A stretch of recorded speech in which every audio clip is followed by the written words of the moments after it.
All right, today's episode of the A-Game Podcast, we have Kimberly Spencer from crownyourself.com. We go over a bunch of different things, talking about some characteristics of high performers.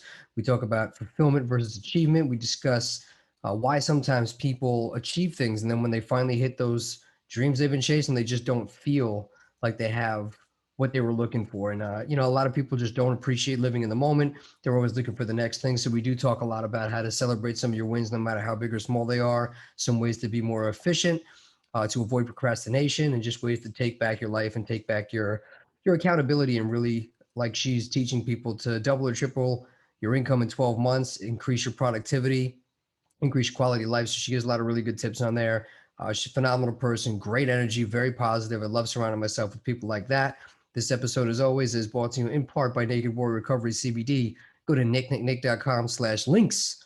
Under that, you will see the affiliates page where you can go and get 20% off any and all of your pure, top-of-the-line CBD from Naked Warrior Recovery, owned and run by a Navy SEAL named William Brannon. Put in code name A-GAME at checkout to get 20% off any and all of your products you purchase there. Also, go to nicknicknick.com, check out our free ebook. It is about how the last 12 months in the pandemic have changed the real estate market, things that you need to pay attention to, things that you need to know from the last 12 months, and things you need to be paying attention to if they're going to change for the next 12 months. A very easy, quick read, free on our website. Costs a little bit of money on Amazon, but go through our website, jump on there. Also, if you go to nicknicknick.com/links, you will see all the ways to download this podcast on your favorite servers, as well as find all the ways to connect with me if you're interested in being on the podcast or booking me for your podcast. But more importantly, connect with me to do some real estate. That's what this whole thing is about. If you are looking to get in, I don't care if you're beginner, intermediate, or advanced. If you have a bunch of money, time, no time, experience, no experience, we can get this going. Whether you want to buy properties from me to rent out, to fix and flip, commercials, multi-family stuff, mobile home parks, development deals. If you want to sell me some projects, we can find ways to do that. Or if you want to JV and find ways to partner up on deals, we can find a way to get you involved. Let's make this happen. Let's make this year count. So go on, connect with me, book some time, even if you don't know where you want to start or how you want to start, but you know you want to get involved and put yourself in a better position financially, get some assets on your books, start to make some money this year. Reach out to me at nicknicknick.com/links.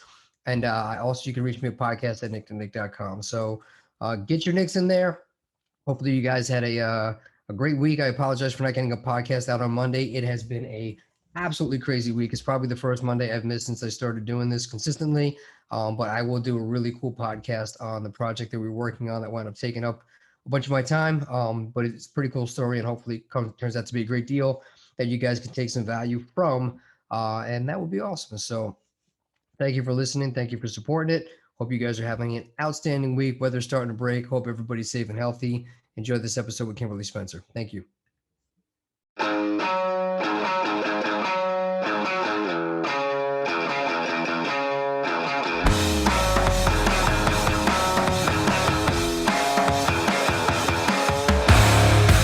Welcome to the A-Game Podcast with Nick Lamagna, digging into the minds and experiences of some of today's brightest entrepreneurs in real estate and business, along with Hollywood stars, UFC fighters, and your favorite rock bands.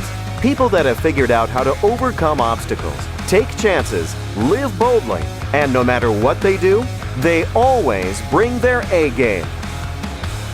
All right, my guest today on the A-Game Podcast is a certified high-performance coach, founder and CEO of crownyourself.com, helping visionary leaders build their empire and stand out with confidence, clarity, and courage to increase their income up to 150% in the next 12 months. She is the host of the Princess and the Bee podcast, the author of The Start, Journey to Entrepreneurship, and has been featured on Netflix, NBC, CNBC, and more. Thank you for being here. Welcome to the A-Game Podcast, Kimberly Spencer. Thank you so much for having me. I'm so excited to be here with you. Me too. I love being on my A game. Those are my favorite days. Yeah. I've always tried. Sometimes I hit it, sometimes I don't, but it's all about the effort sometimes, right? I think it depends on what you define as being like the A game, because I've had clients that are mad at themselves when they have because I work with high achievers all the time. So we high achievers have a high standard for our A game. Yeah. And one of the things that I love about being on my A game and the shift that I've had in the past year specifically with what the A game is that it's not necessarily meaning that you're operating at this high level, high intensity, high pace all the time, every day. Because what that is that's flatlining. So A game for me is allowing yourself the natural rhythm of oscillation, of being able to oscillate from the high level, the high hustle, the go-gettedness, the high achieving, and then also allowing for the oscillation of the rest and digest, the moments of fulfillment, the hot saltwater baths, the enjoyment of and celebration of the achievements that you have, so that you can oscillate back into that high achieving, go doing masculine. So it's that oscillation between the masculine and the feminine energies that both combined mean A game. Because I used to think it was just like the doing, the high achieving, and I burnt myself out so fast doing that now I love the oscillation and love the natural rhythm of finding that. And when you can tap into that to me is my A game. You bring up a few really good points there. One of them being, I just did another podcast before this and reflected on this exact topic, that we were talking about the A game. And I was talking about how, the one guy I was talking to, he does a bunch of different things. And he was talking about how he didn't focus on a bunch of things. He lost a bunch of money, but then he focused in and he was like, I'm grinding on this. I'm paying attention to this. And I don't know if you know who Joe Latrulio is, but he's on Reno 911. He was like on the state and stuff. And he was talking about how all he wanted was to be in like these motion pictures and be on these hit shows. And the jobs he was getting, he was kind of half-assing, and he wasn't really showing up, and he wasn't passionate about it because he was like, this isn't where I belong. I belong like up there with the A-listers. And then one of his castmates pulled him aside and was like, dude, what are you doing? He's like, well, he's like, everybody sees that you don't want to be here. He's like, the only way you're going to get the invite to go to the next job is by bringing your best to this one. And that's kind of the way I look at it. It's just bringing your best to everything you do, whatever you have that day to give, So it's not like you said it goes. So my point in saying that is I would love your take on it, because I'm very guilty of the same thing, that I find myself being forced into being in like a mindset coma of Netflix for 2 hours that I didn't plan on, but I fell into because I was burnt out because I worked too hard. And I never feel like I've earned those breaks. So I'm constantly, I don't know if that's an entrepreneur thing, but I know you're big on self-talk. So how do you talk to yourself and convince yourself that you've hit your goals for the day and that you've earned that hour or that bath or that, that brain dead time, with that balance and not feeling guilty about taking it? So this is where the beautiful dance of what Ed Milet calls blissful dissatisfaction. And I love that terminology. So I'm borrowing it from Ed, who I call my Mac Daddy of entrepreneurship. But the thing that many of my clients see is that we have this part of our brain called the reticular activating system, that there is such a hunger for entrepreneurs to always go for that next goal, to always go for that next achievement, to always keep doing and going and pushing and having that thing, but it ends up burning them out. Why? Because there's no gratitude in the moment for the achievements that you're having. So there's a lack of celebration that is happening by celebrating those moments of push, those moments of hustle, those smaller incremental achievements. And like you mentioned with your past podcast guest, of those incremental achievements of, I booked a job. I'm on a show. I'm getting a regular paycheck. Like it's not, Emmy award winning. It's not this, but it's, I booked this. I'm going to give my all to this. And then move to the next one, because we see when we're not, and we can feel when we're not present, not fully present with it, what it is that we're doing, because quote unquote, we believe that we should be in this other place.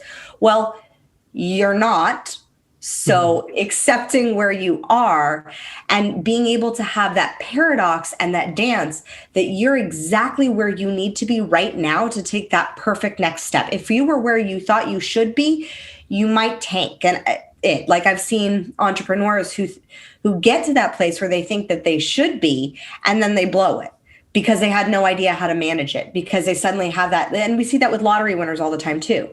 They haven't built up that blissful dissatisfaction of the hunger that comes with allowing yourself to be satisfied, allowing yourself to have those moments of celebration, of like enjoying what it is that you're doing in the present moment, and trusting that you're going to keep going. Like as I tell all my high achieving clients, I'm like, I promise you will keep working. I promise. Like keeping working is not your problem. Celebrating the work that you're doing and the incremental progress that you're making, that will transform the game for the fulfillment that you have when you actually get to where you believe you should be, or to where you want to go. Because what happens is, unless you've built that in, then you get to where you want to go or where you've wanted to go, and then it's still not enough. Because it's always this belief of putting something out there somewhere in space and time that when you achieve this, when you do this, then you're going to be happy, then you're going to be fulfilled, then you're going to pop the bubbly, then you're going to, celebrate yourself. But if you haven't built that muscle in your brain with your reticular activating system of celebration, it's not going to feel like you achieved it. It's not going to feel like it's not going to fulfill you. I had this with one of my clients. She was working toward her first $500,000. And she got to the point where she was like, but it's not $1 million. And I was like, do you remember when you started your business and you were just grateful for your first 50K year? And she was like, yeah. I said, would that past version of you come back in, like fast forward in time and bitch slap you for the fact that you have not celebrated the fact that you hit $500,000 in sales? And she was like, oh my gosh, yes. So being able to acknowledge and celebrate and enjoy the achievements that you have trains that muscle so that you're not feeling guilty when you when you need your downtime, when you need to oscillate, when you need to relax, when you need to enjoy, because you know that your head has hit the pillow and you delivered and you did it. And every day can be a different level of delivery. I love that. Somebody just recently told me a saying that I like. They said, at every level, there's another devil. And I was like, yeah, I guess, you get on one show, now you want the other show. You get your purple belt, you want your brown belt. You make $1 million, you want $1.5 million. So I guess that is probably the gift and the curse of the entrepreneurial mind, right? You're always pushing for more, and it's always, the curtain unravels and the onion has another layer all the time. Like, where do you ever really stop? See, I found that it's not necessarily a new devil. It's not something, it's normally the same devil. It's normally the same devil of dissatisfaction, of thinking that you should be farther along, of, oh, I'm supposed to be here, but why am I not? Or, oh, I've achieved this. Why don't I feel fulfilled? So what I found is that consistently it's a similar devil. It's pretty much the same devil every time you get to that next level. It just is in a different form and it's at a different level. So it's showing up differently. Okay. So one thing you said there that I think was really interesting is the social comparison aspect. Because I feel like that's a lot of where it comes from. Like for me anyway, or for people like in my realm of real estate, every time you're seeking out mentorship, it's because there's something new in your business that you want to learn from. And then you get exposed to 30 or 40 people that are doing things better than you. And you're like, oh, well, like, I feel like I'm not doing anything. Why aren't I doing what this guy's doing and that guy's doing? And I think, and I've talked to tons of people that whatever their business is, whether it's TV or business or podcast or whatever, the social comparison nowadays, when people are only putting the highlights out there for people to see on social media, what do you do to tell your clients and help them deal with that aspect of it? Because that's a tough one these days, that it hasn't been around that long that I feel like there's enough studies about it, but it definitely is. It's a real thing. Yeah, for sure. I recently experienced this in a very personal way because my father passed 13 days into the new year. And I was seeing all of my friends, fellow coaches, new year, new you. They're selling their masterminds. They're doing their thing. They're hitting their 6 figures already out of the park. Like they're going for their big goals. They're making the sales. They're promoting the products and they're promoting the stuff. And I looked at that from the lens of grief And I was like, I know my body well enough. And one of the things that I greatly believe is our body is one of our greatest leadership tools that we have that's most underutilized. But I know I've done enough work with my own body to know that like I physically was not in a space to push. I needed to process. And there is two different types of evolution and transformation of next level. One is where a butterfly is pushing to get out, to fly higher, pushing to get out of the cocoon. And one is where you need to be in the cocoon. And I was in the transformation where I needed to be in the cocoon. You can't rush that process. If a caterpillar tries to rush that process, they die. So there are two different types of transformation. There's the one that means I need to go internal. I need to feel what I'm feeling. I need to process this. It's not the space. It's not in the pattern of oscillation to be in the hustle space, and knowing where you're at with that, knowing and trusting that where you're at with that is exactly where you should be, is exactly what you need to be able to have that space of hustle, to be able to move then into that space. Because without the rest, you don't get that ability to go for that next push. And I know that from 24 hours in labor. So when I was giving birth to my first son, it took me 16 hours to learn this lesson. And by at hour 16, I surrendered to it.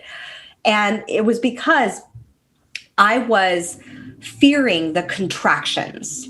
So I got to the space where when you're in labor, a contraction lasts for anywhere from 30 to 90 seconds. And then you have about 3 to 7 minutes of rest, 3 to 7 minutes of downtime, 3 to 7. But if you're in the space mentally where during that downtime, you're thinking about that next contraction, you're fearing that next push, you're fearing that next experience, then you're still not allowing your body to completely, fully relax and surrender so that it's ready to go for that next push. The same is true with working a muscle. Like, you don't go back to the gym the day after you did arms and push yourself at the gym to do arms again.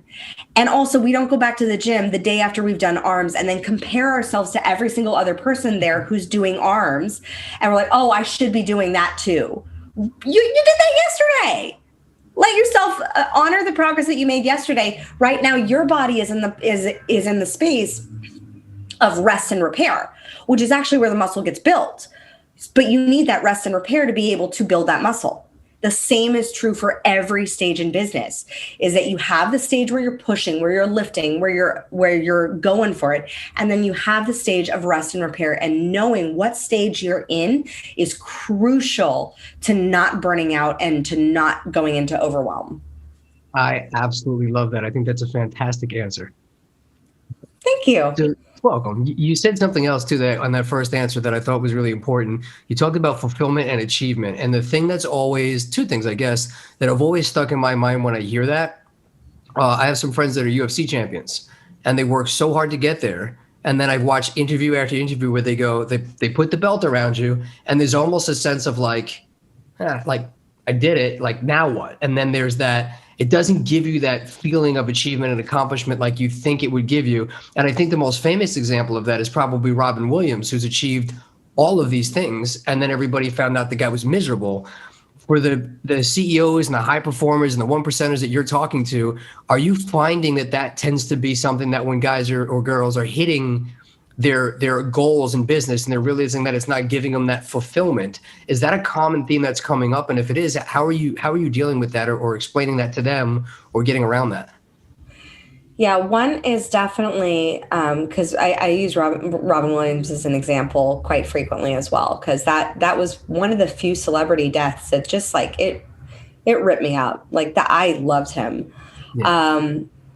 And to see that, it really showed me the power and the need to train our brains, like to what I said earlier about the celebration, about allowing ourselves to experience. And so often when we experience, because I've been through this through every form of career evolution that I've had. So when I was growing up, I thought my big dream was to be a screenwriter and to be a producer and to be an actor in Hollywood.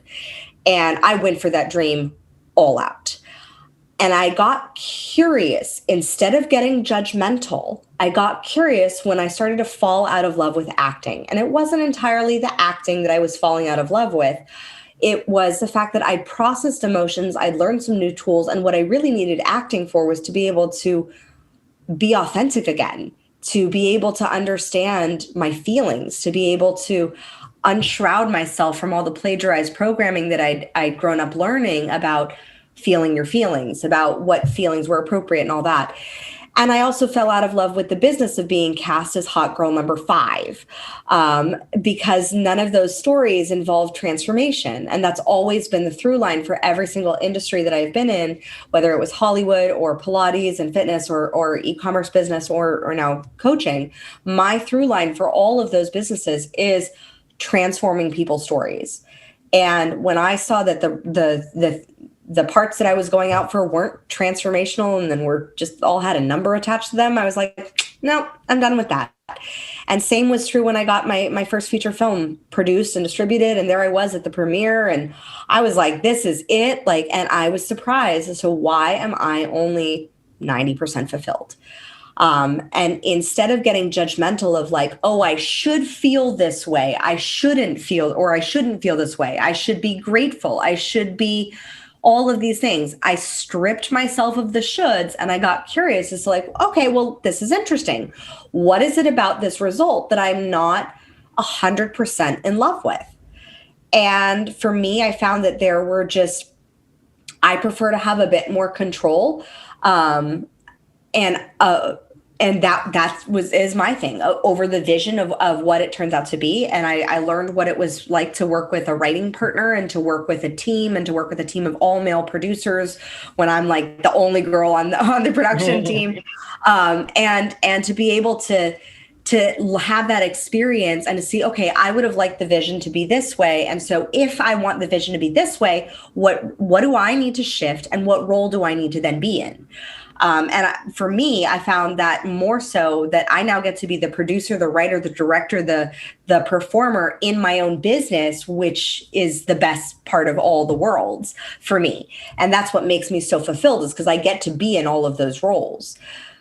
And but I got curious instead of living by the shoulds of what I thought I should feel or getting judgmental or judging myself because I thought I should feel happy. I should feel, grateful for this. And I was very grateful. But what that experience allowed me to do is that 2 weeks later, I found out that this kid who had come to the premiere, who was a friend of a friend, because when you write a movie, you get extra tickets, and I passed them out like candy. And this kid changed his life because of the film.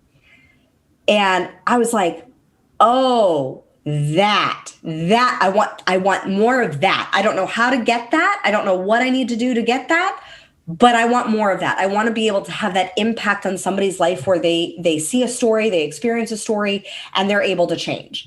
And they are able to make a new choice, make a new decision, and transform into something that's better. And that threw me into then owning an e-commerce company, and then co-owning and being a partner in that, and experiencing that experience where I was then transforming people's stories through our product about back pain, about what was possible for their bodies. So there's always been this through line of transforming people's stories, but I never would have found that through line had I been judgmental and judging myself for how I should be feeling or what I should be doing. And instead, I allowed myself to get really curious and follow that curiosity. I love that. And I could feel when you told that story, I was in every path that with you. And I know when you identified that, I could see in your face how much that meant to you and that aha moment in that. So I think that's great. And it shows, I could tell just from this short conversation how much it means to you to change people like that. I think it's amazing. It's one of my favorite things on the planet. When my clients send me their results, and sometimes they send me their results years later, and of oh my gosh, this lesson that we worked through in one of our sessions, I'm now applying it to my team, and like one of my clients just texted me. She's like, I now have $16,000 in my bank account. I've never had that much money. And I was like, that's awesome. One of my clients got to being the leader in his industry within a few short years and grew his business 300%. Because of some of the lessons and some of the growth. And I'm like, and it just comes from transforming the story.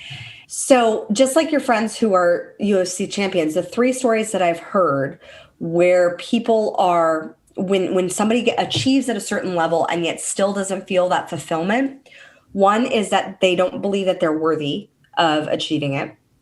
And that one can come from the not having built in those acts of worth and the celebration of the waking up at 5 a.m., the celebration of, the workouts that you put in, the celebration of those incremental compound effects that you've put in. You put in the cause, it created the effect, those little incremental steps that you made that made this result obvious that you were just going to achieve it.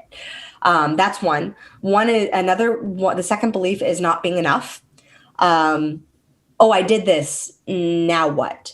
And I really felt this one specifically when I actually stood at the base of the statue of David. And I saw that statue. And the beautiful thing in Florence is when you're going into this museum to see the statue of David, because that's the big coup d'etat. There's all these other statues that are like big blocks of marble that are just unfinished. And it's like these bodies are emerging from this stone. And slowly they get to more and more clear and clear bodies that Michelangelo created. And then finally you get to the David. And it's, a beautiful statue and perfect.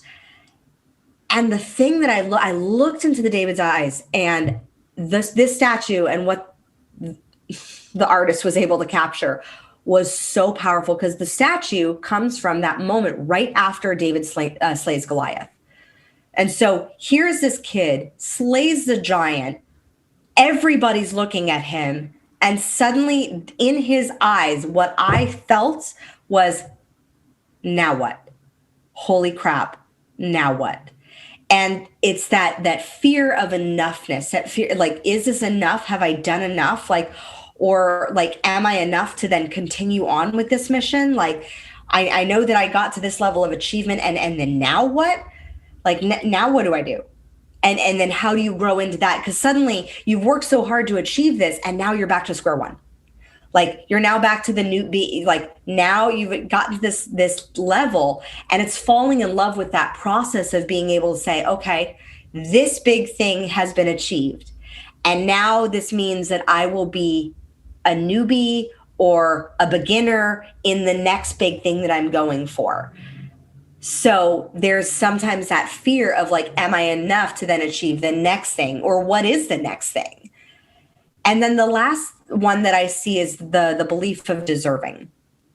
And I see this one particularly a lot with high achievers. I've struggled many a time with this belief myself. The belief of deserving, because you mentioned, especially in your example of did I earn that Netflix time? You just were so burnt out that you got to the point where it's just fine, I'll just I just need the break. And did I earn that? And one of the things with deserving is that there is an unconscious bias. It's called a just world bias that all humans have. And this just world bias, it's basically us looking for things to be fair. And sometimes when we achieve a lot, it may go against that just world bias of I've done this. Do I deserve this? Because this doesn't seem fair that everybody else is not at this level or has not achieved at this thing. And that again goes back to celebrating those incremental milestones of recognizing the things that you did, and then seeing that how is it that what it is that you've achieved of the highest and best for everyone involved. And so I have a belief that my life is a testimony for what is possible. And so when I achieve, I get to be a light of possibility for other people. And so my success, this isn't like, and I check in with myself regularly, like, is this coming from ego or is this coming from like soul and higher calling? But I believe, and this is why I want my big mission is to have more good-hearted, mission-minded, purpose-driven leaders making more money and make so that they can make more of an impact. Because when we do that, we have the ability to be a greater testimony and a greater light for what is possible. I had a conversation with one of my clients who we were talking about audacious dreams. And she's like, she's happy with her, small house and her things, like, and she has a beautiful family and all that. And she's like, I don't really want the big house. And she's like, I don't want the Instagrammable thing. And then she goes, but there's this one moment where she goes, but I did see this BMW.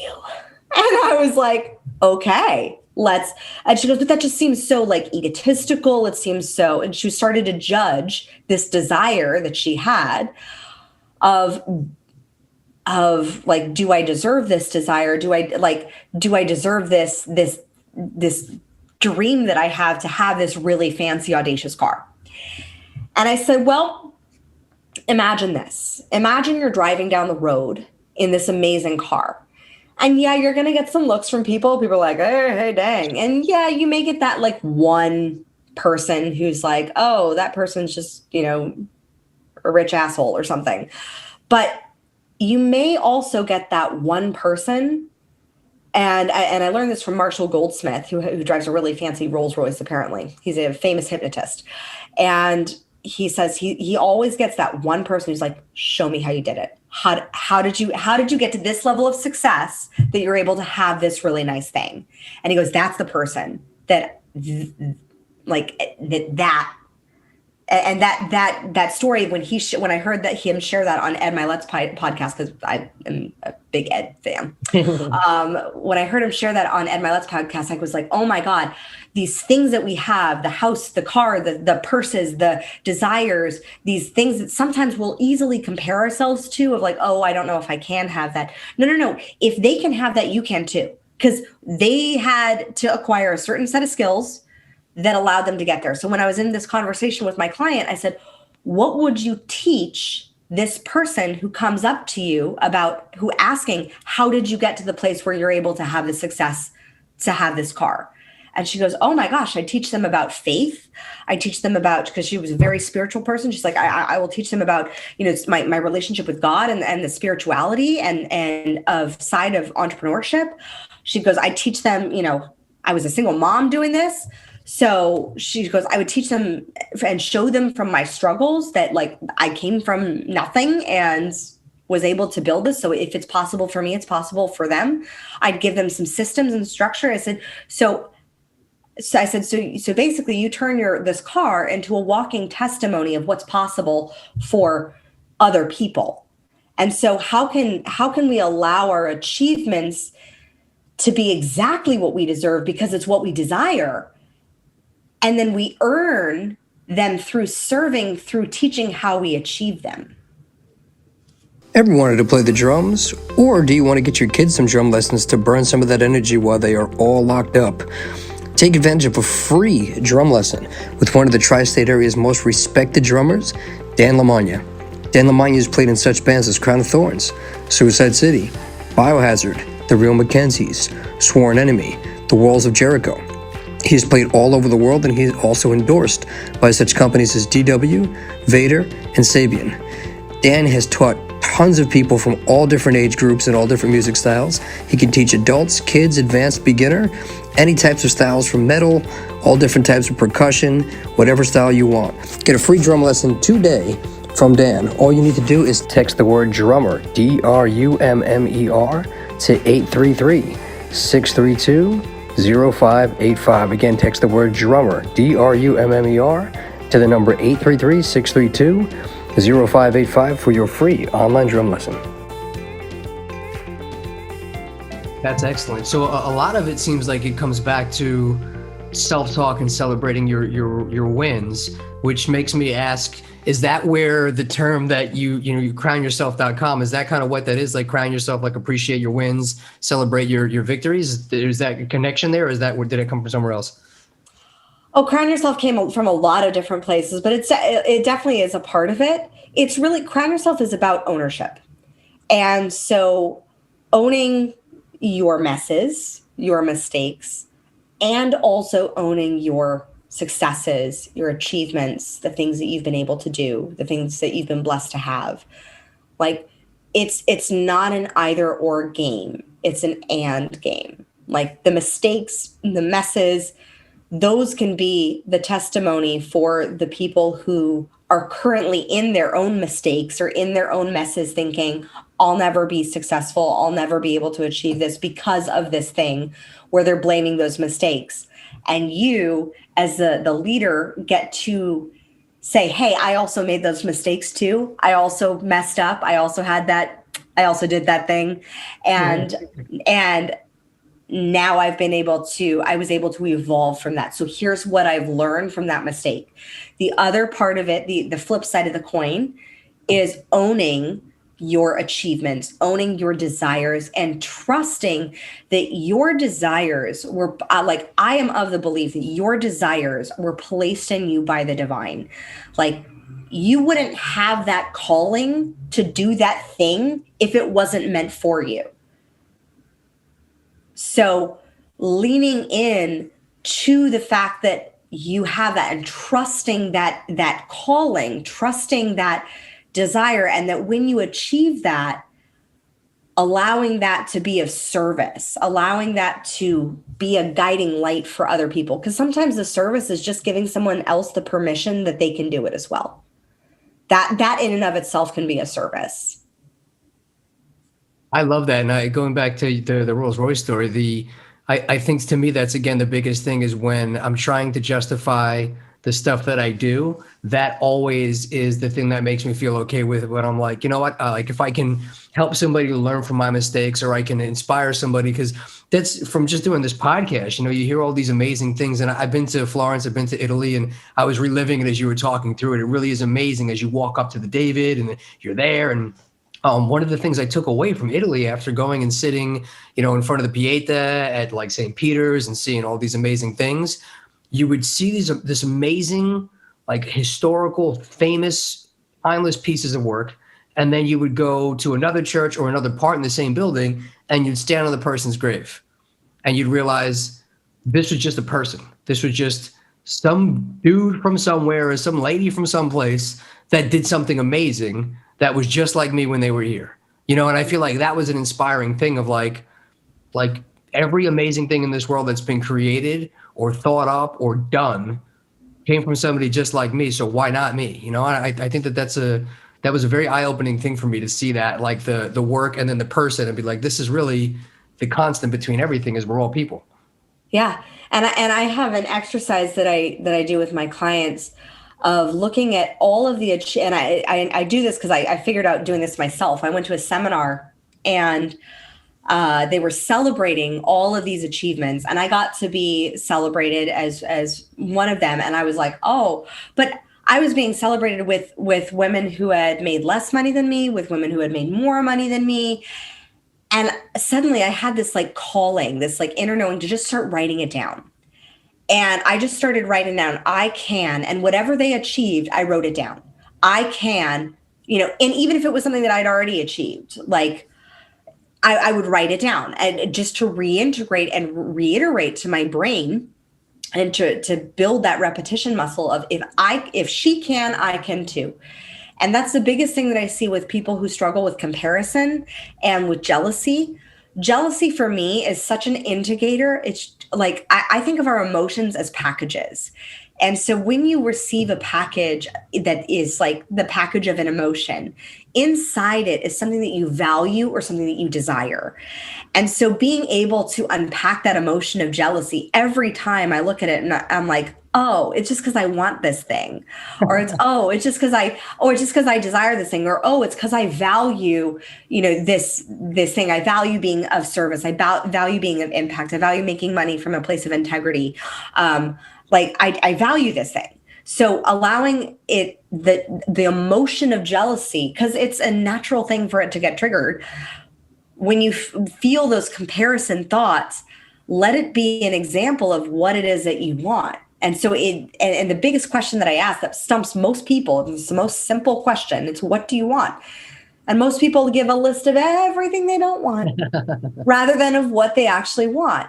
Well, when you look to what you want, sometimes you can look to those people that you're jealous of, the people with the nice cars, the people that with, who are traveling, the people who are doing the things that you want to be doing.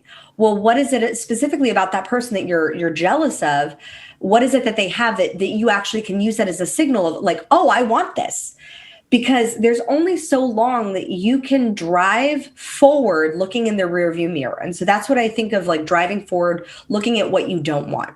Like, you can drive away from what it is that you don't want fast and hard for a short while. You can't go long distances by looking at what you don't want. You eventually have to turn your gaze to look out the window, focus on the road ahead, and look at where is the destination that you're headed. And what are you doing to get there? How fast you're going to hit that gas pedal to go. There's only so often that you can look in that rearview mirror. So at what you don't want, or what you're worrying about, or what you fear. And so using that emotion of jealousy to be able to say, oh, okay, this is a sign of this is something that I want. Oh, because we don't get jealous of that person who's when you're in a marathon, or at least I didn't, who is like at mile 12, like, yeah, I'd like to be there, but I know if I'm at mile 6, then I'm eventually going to get to mile 12. I just have to keep running. So I'm not comparing myself to the other people in the race. I know that if I just complete mile 6 and I keep going, I'll get to mile 12 too. So it really is about trusting in the inevitability of your success and allowing that the things that you feel, those emotions of comparison or jealousy, to be just a signal that it's just something that you want to go for too. I think that's great. And the analogy about the rearview mirror, and it's so smart. Like you're really doing a great job of painting a picture. I was literally picturing myself in the car, like leaving someplace and then looking ahead at like nothing for miles. And I was like, oh yeah, where am I going? Like it's all very timely. You do a really good job with that, which is why I'm sure you're very successful at what you do. Thank you. Thank you. You're welcome.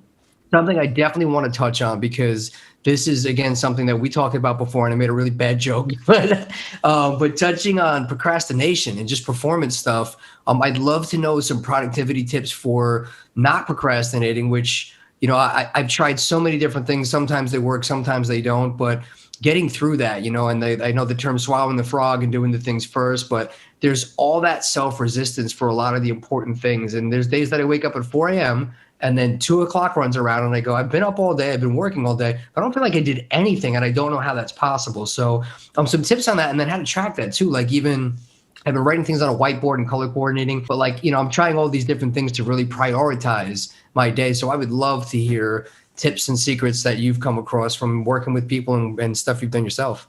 Yeah, I actually have a fantastic procrastination elimination hypnosis and visualization that I walk people through that you can download off of my website, or I can give you that in the links.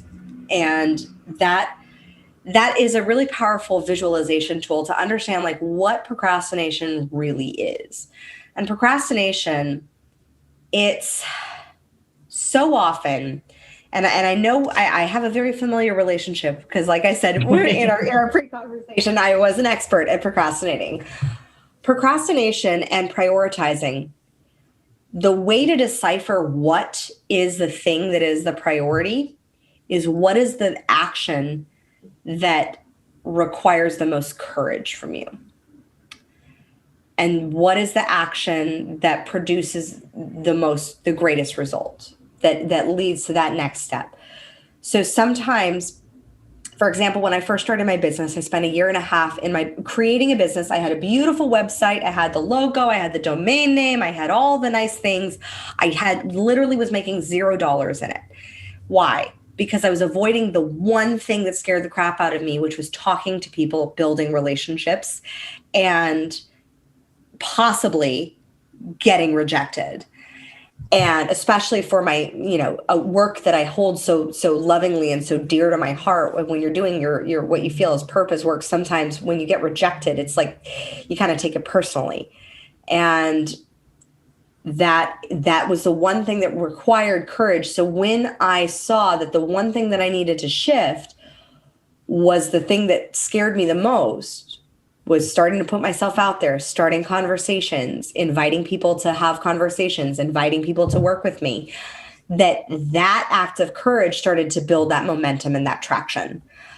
So really, your productivity will speed up radically when you are doing those acts of courage. And I can't tell you what they are. And any coach that says what they are is like, just check yourself, because no guru, no marketing coach, no mentor can say what your act of courage is. Maybe your act of courage is actually turning off the computer and going and taking a hot bath. Like, that could be your act of courage, where you're not defaulting to that, let me just do more, focus more, because if that's the pattern that you're used to. Maybe your act of courage is allowing your body to oscillate and have that downtime and receive and get a massage and feel the feelings of freedom and fulfillment, or taking that time to put your laptop or your phone away and actually spend time with your kids. That can be the act of courage. It doesn't necessarily mean I'm going to do this, I'm going to focus on this, I'm going to call this person. It can be. It certainly can be, but it doesn't always have to be. Only you know what that greatest act of courage is. Sometimes that greatest act of courage is recognizing your emotional state that you're in and saying, I am making the courageous and conscious choice to choose this state, that I am currently in a negative state of anxiety or worry or frustration, and I'm going to physically work to change this. So maybe you go for a run, or maybe you take a cold shower, or maybe you take a hot bath, but you do something to change that, and that is your act of courage. But you will know what the act of courage is pretty much about 5 minutes before you fall asleep, because when your head hits that pillow, that is the moment where you know, did you lean into those acts of courage, or did you spin your wheels in what I call productive procrastination, where you're doing all the things, where you're all busy, but there's not really been any momentum forward. And momentum comes from those acts of courage. I feel like you were talking about me specifically. All those things, you're 100% right. Like, as busy as you are during the day, when I go to sleep at night, like, I know, like, I didn't get this done. And then the anxiety for, like, this is going to have to get done tomorrow. First, like you're saying, you sleep like a log when you go, oh, I did it. My friend calls it slaying dragons. My buddy Jared, he's like, I have 3 dragons I have to slay today. And if I don't slay them, there's going to be 6 more dragons tomorrow. So I better start, taking them out. And I think that there's a lot of peace of mind in it. I think that's absolutely awesome advice. Thank you. Yeah. Oh, you're so welcome. I have literally seen clients' sleep patterns change and sleep better. I've seen it for myself personally when you do those actions of slaying the dragons, when you do those things. And sometimes it can be like, for some, it is actually sitting down and going through a course and going through the step-by-step and putting in the doing, and not just like watching the course, but actually doing the work of the course. Because a lot of my clients, some of who have gone through my programs, they're very avid learners. They love to always learn, but unless you're learning and applying, knowledge is bullshit without application. And so the doing of the knowledge, the doing of like what it is. So sometimes that act of courage can be like chilling your monkey mind, sitting down and going through a course and doing the step-by-step and following that process. Sometimes it's calling those people that you should have called, but you just didn't. And it's in those moments that you can lean into those 5 minutes before you go to sleep. If it's something that will take you 10 minutes, 10 to 20 minutes, do that and you will have such a better night's sleep. I love that. So talking about all this stuff that you're doing, what is it? How can people work with you as far as like talk about the book, the website, the podcast, what you do, how you take on clients, how you help people? I want to know all about you. Yeah. So you can go to crownyourself.com if you love this episode. If you're like, oh, I'd love to work with this challenging ownership woman who just is going to challenge me to rise, then like if you eat challenge for breakfast, that I'm your gal. So and sometimes the challenge, like I said, it's not necessarily challenging you to do more. Sometimes like my client last night, I challenged her to do less. I said, you have to take 3 things off your plate. And she was like, what? And that was her challenge because because she was stuck in the doing. So allowing for that dance. So I meet you where you're at. I love working with high achievers. I love working with leaders. I love working with people who have such a good heart. All of my clients have the biggest hearts and they want to make such an impact in the world. And I truly believe that when more good-hearted, mission-minded leaders, conscious leaders are making more money, that is how we change the planet and have this massive ripple effect. And so if you want to work with me, there is a tab on the website that says work with me. You can book a high performance coaching call. We will work together for 90 minutes. We'll go through 5 strategies based on your subconscious. Like, I don't like to preach at my clients what their strategy is. The coaching is a do with process where I find out what's made you successful and how we can use that and adapt that to the strategies in your marketing, in your branding, in your systems, in your skill set, in your mindset, so that you can go to the next level. And then I give you my 3-step profit formula to increase your sales up to 150% in the next 12 months. And so if you want to work with me in that way, you can work with me in that way. If you like this content, you can definitely subscribe to the Princess and the Bee podcast. The B stands for all the B's that go into becoming the queen or king of your life. And then my book is coming out this summer. It is called Rule Your Body, and it really is about how to dethrone food fears and crown yourself, and to take ownership of this amazing vessel. Like I believe I said earlier, like, our bodies are one of the greatest leadership tools that we have, and they're one of the most underutilized as well. Our body is where our intuition lies. Our body is where we have those gut instincts and those heart pulls, and we have this felt sense that is amazing, that guides us when we listen to it. And so how do we get into that better relationship with our bodies to then create a better relationship in our personal relationships and in our businesses? I absolutely love that. Who would not want to be part of that and increase their income 150% in 12 months? Yes, it's my favorite thing. I love getting my texts from my clients. So I love it absolutely when I hear their successes. Nice. And obviously I'll put all the show links and everything in the show. So anybody who's listening to this, if they go on the webpage for this episode, we'll have all the live links by the time this comes out. I like to end with something I call the victory lap, where I just ask you a handful of questions just to kind of wrap things up in a nice bow. Let's do it. I'll hold my hands up like Rocky and cheer. So the first thing is, do you have a favorite quote? Oprah, in life, you get what you have the courage to ask for. I love that. Do you have a favorite app or website? Trello. Like, my favorite website is my own. Fair enough. Yeah, but Trello is my favorite app. Like, for productivity, my brain is on Trello. Okay. Besides your own, favorite book? Favorite book, The 15 Commitments of Conscious Leadership. Cool. I actually have not heard of that one. That's a new one. I love when people recommend new stuff. I'm going to have this like enormous library of stuff I got to dig through, but that's a great one. It's the number one book I recommend because my mentor recommended it to me in 2019 when I said, how did you scale your business from 0 to 30 million in 3 years? And she said, it started with this book. And I said, I'm getting every book that you recommend. And I read that book and I was like, this is a game changer. Because the beautiful thing about that book specifically is it breaks things down very simply. Okay, awesome. I'm going to put that on my list today. What is something you wish people knew about you, or a question you wish people would ask more?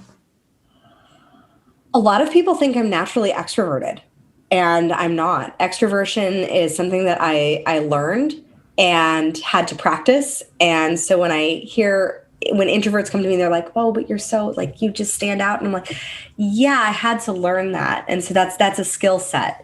And so that you can learn any skill set, including, having your privacy, and including having, choosing to stand out and be the performer as well. I think it's really strange. Not strange, I shouldn't say that, but the fact that you say that is interesting, because I think there's a misconception that people like yourself and I that have podcasts and do public speaking and all these things actually love the spotlight and the attention. And it sounds so stupid because we're voluntarily putting ourselves out there, but I'm the same way. Like, I hate it, but I somehow am doing all these things that I'm always like the center of attention, even though I don't want to be. And if I go to parties and stuff like that, I'm usually in the corner, like, I like putting people together, but then I like to kind of just step back and just watch people have fun. So it's a weird thing, but why do you think you've chosen an extroverted life if you're an introvert? Like, I know we've all done it, but I'd love to hear your thoughts on like why do people do that? For me, it's constantly leaning into courage, and service. So if I'm hiding my light, my talents, my gifts from people that they could be of service to. And so it is in my perception that if I hide my light and my gifts and my talents, that I'm actually doing harm to somebody who I could actually be helping, and that I'm unavailable for. I completely agree with that. And I think it's amazing. And I love that people do it. And I think that there's something to be said for, when you really sit down and you talk to people, there's almost nobody that doesn't have something cool that they can share, that they've experienced, or that you can learn from. They're just scared to say it. So I love that people like you fight through that to put their message out there, because if everybody gave into the fear of going out there and putting themselves out there, we wouldn't have all this amazing help and content and success stories and inspiring things. So I'm happy that you fought that battle and that you're out there, because I love everything that you're saying. Yeah, it was my mom's first grade advice to me to make more friends. It served me very well in business. When I said, how do I make more friends? And she said, say hi to 10 people with their names. Yeah. And so then I just started doing that in business. I was like, if that worked for friends, I wonder if that can work for clients. And that's how I built my business. Nice. I love that. But, it goes back to the risk and reward of, I think, everything that, everybody wants to be a high performance coach or an entrepreneur or have the successful podcast or book, but it's not easy to put yourself out there. So I think it's always a testament to, like, again, everybody can do anything. It's just a matter of, are you going to talk yourself out of it because of the fear or the imaginary stories? Like, it's funny, because I don't know if you're experiencing this as much with your clients, but on the real estate side, whenever I start working with somebody new, all they want is the nuts and bolts and the bread and butter of real estate.